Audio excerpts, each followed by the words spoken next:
കോൺഗ്രസ് പ്രവർത്തക സമിതി യോഗം ഇന്ന് ചേരും. ഡൽഹി AICC ആസ്ഥാനത്ത് ചേരുന്ന പ്രവർത്തക സമിതി യോഗത്തിൽ ലോക്സഭാ തെരഞ്ഞെടുപ്പിനുള്ള കോൺഗ്രസ് പ്രകടന പത്രികയ്ക്ക് അംഗീകാരം നൽകും. ലോക്സഭാ തെരഞ്ഞെടുപ്പ് സുപ്രധാന അജണ്ടയാക്കിയുള്ള ചർച്ചകളും പ്രവർത്തക സമിതിയിൽ നടക്കും. പി ചിദംബരം കൺവീനറും TS സിംഗ്ദേവ് ചെയർമാനുമായുള്ള സമിതിക്കാണ് പ്രകടന പത്രിക തയ്യാറാക്കിയത്. പൊതുജനങ്ങളിൽ നിന്ന് സ്വീകരിച്ച നിർദ്ദേശങ്ങൾ, രാഹുൽ ഗാന്ധി നയിച്ച ഭാരത് ജോഡോ ന്യായ് യാത്രയ്ക്കിടെ വിവിധ ഭാഗം ജനങ്ങളുടെ അഭിപ്രായം കണക്കിലെടുത്ത് രൂപം നൽകിയ സാമൂഹ്യനീതി ഉറപ്പാക്കുന്ന പ്രഖ്യാപനങ്ങൾ, മഹിളാ നായ്, കിസാൻ നായ്, യുവ നായ് തുടങ്ങിയ പ്രഖ്യാപനങ്ങളും, ജാതി സെൻസസ്, സാമ്പത്തിക പരിഷ്കരണം, വിദ്യാഭ്യാസ പരിഷ്കരണം, വിദേശ നയം എന്നിവ ഉൾപ്പെടുന്നതാകും പ്രകടന പത്രിക. ലോക്സഭാ തെരഞ്ഞെടുപ്പ് പ്രചാരണവും പ്രവർത്തക സമിതി ചർച്ച ചെയ്യും.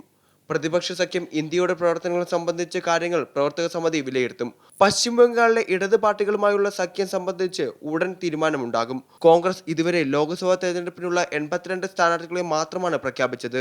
അവശേഷിക്കുന്ന സ്ഥാനാർത്ഥികളെ സംബന്ധിച്ച തീരുമാനം കോൺഗ്രസ് കേന്ദ്ര തെരഞ്ഞെടുപ്പ് സമിതി കൈക്കൊള്ളും. അമേഠിയിൽ നിന്ന് രാഹുൽ ഗാന്ധിയും റായ്ബറയിൽ നിന്ന് പ്രിയങ്ക ഗാന്ധിയും മത്സരിക്കണമെന്ന ആവശ്യം ഉയർന്നിട്ടുണ്ട്. എന്നാൽ ഇക്കാര്യത്തിൽ തീരുമാനം പ്രിയങ്കയും രാഹുലും കൈക്കൊള്ളട്ടെ എന്നാണ് നിലപാടാണ് കോൺഗ്രസ് ഹൈക്കമാൻഡിന്റേത്. 2 സീറ്റുകളും സുരക്ഷിതമല്ലെന്ന വിലയിരുത്തലാണ് പാർട്ടിക്ക്. അതുകൊണ്ട് തന്നെ അമേഠിയിലും റായ്ബറയിലേക്കും മറ്റ് ചില പേരുകൾ നേതൃത്വം പരിഗണിക്കുന്നുണ്ട്. പ്രവർത്തക സമിതിയും പിന്നാലെ ചേർന്ന കേന്ദ്ര തെരഞ്ഞെടുപ്പ് സമിതിയും ഇക്കാര്യം ചർച്ച ചെയ്യും. അമൃത ന്യൂസ്, ന്യൂഡൽഹി.